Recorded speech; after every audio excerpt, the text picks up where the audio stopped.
Hey, it's OG Math Mosley, and today we're going to be looking at how to calculate, interpret, and use z-scores. And to do that, we're going to do a couple of different problems from the textbook. The first one is going to involve us calculating z-scores. The second one is going to be more about interpreting what they mean and then using them to find other information. All right, so let's start with our first example. It's comparing batting averages.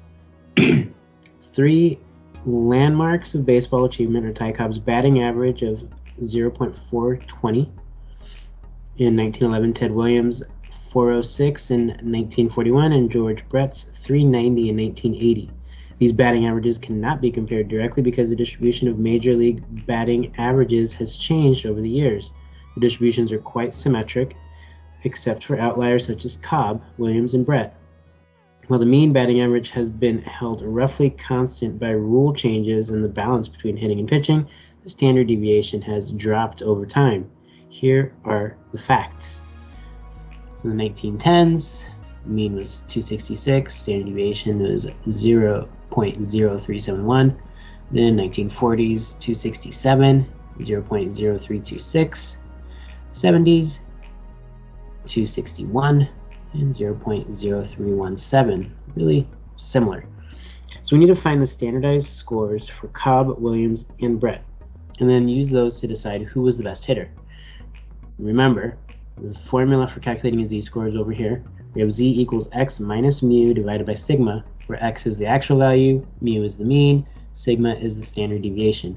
We have all these pieces of information, so we'll go hitter by hitter. We'll start with Cobb. All right, and his number is 420. So to find the z-score, we're going to use z equals 0.420 minus the mean of 0.266 divided by standard deviation 0.0371. And then we'll grab our handy dandy calculator.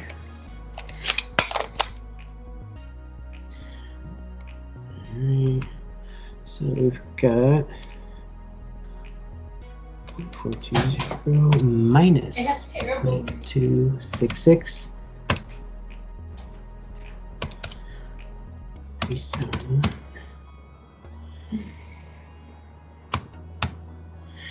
Alright, and we get 4.15. Alright, so next we'll do Williams. Let's set that one up.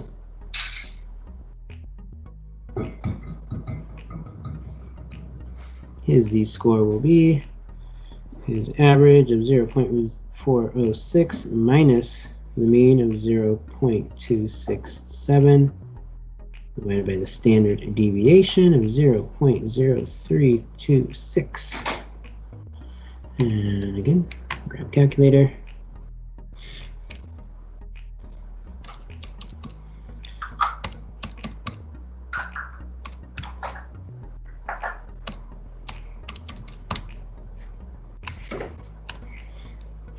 .26.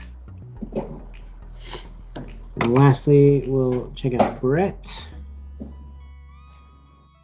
That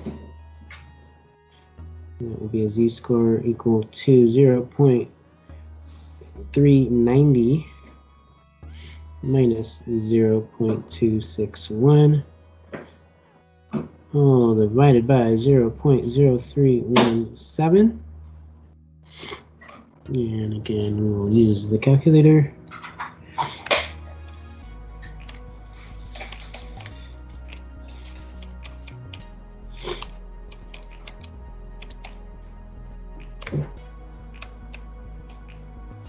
We get 4.07. All right, so each of them was over 4 standard deviations above the mean, which is pretty crazy. That's a lot. However, based on the z-scores, right, the person furthest away from the mean in a positive direction is Ted Williams at 4.26 standard deviations above the mean. So who was the best hitter? Well, based on the z-scores, Ted Williams was the best hitter.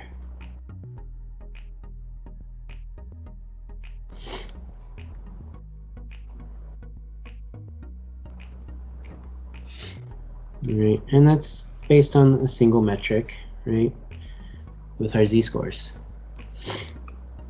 All right, so our next example here, looking at bone density. Individuals with low bone density have a high risk of broken bones, fractures. Physicians who are concerned about low bone density, osteoporosis, in patients can refer them for specialized testing. Currently, the most common method for testing bone density is dual energy X-ray absorption, DEXA. The patient who undergoes a DEXA test usually gets bone density results in grams per square centimeter, G per cm squared, and in standardized units. Judy was 25 years old, has her bone density measured using DEXA. Her results indicate a bone density in the hip of 948 grams per centimeter squared, and a z-score of z equals negative 1.45. In the reference population, 25-year-old women like Judy, the mean bone density is 956 grams per centimeter squared. Judy's not taking a statistics class in a few years. Explain to her in simple language what the standardized score tells her about her bone density. So in this one, part A, essentially her negative z-score of negative 1.45 says that she's about 1.5 standard deviations below the mean. Right? This means that her bone density is below average, right?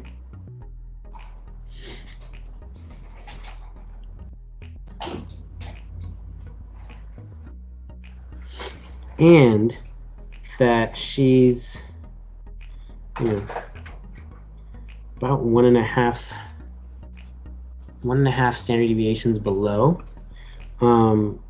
So she's pretty far off. There's not a whole lot of people with lower bone densities than her.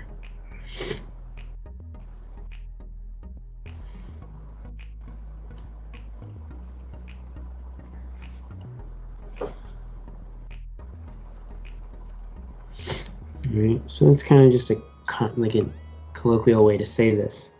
Part B says use the information provided to calculate the standard deviation of bone density in the reference population. So this way we're going to use the z-score formula backwards. All right, so we know that the z-score is negative 1.45. That's equal to her score, 948, minus the mean, right, of 956, divided by standard deviation. We just have to solve for standard deviation. So we'll multiply each side by the unknown. All right, and that will give us sigma times negative 1.45 equals 948 minus 956. And that's going to be a negative 8. So then we have sigma equals negative 8 divided by negative 1.45. We divide negative 1.45 on each side. We have negative 8 divided by negative 1.45.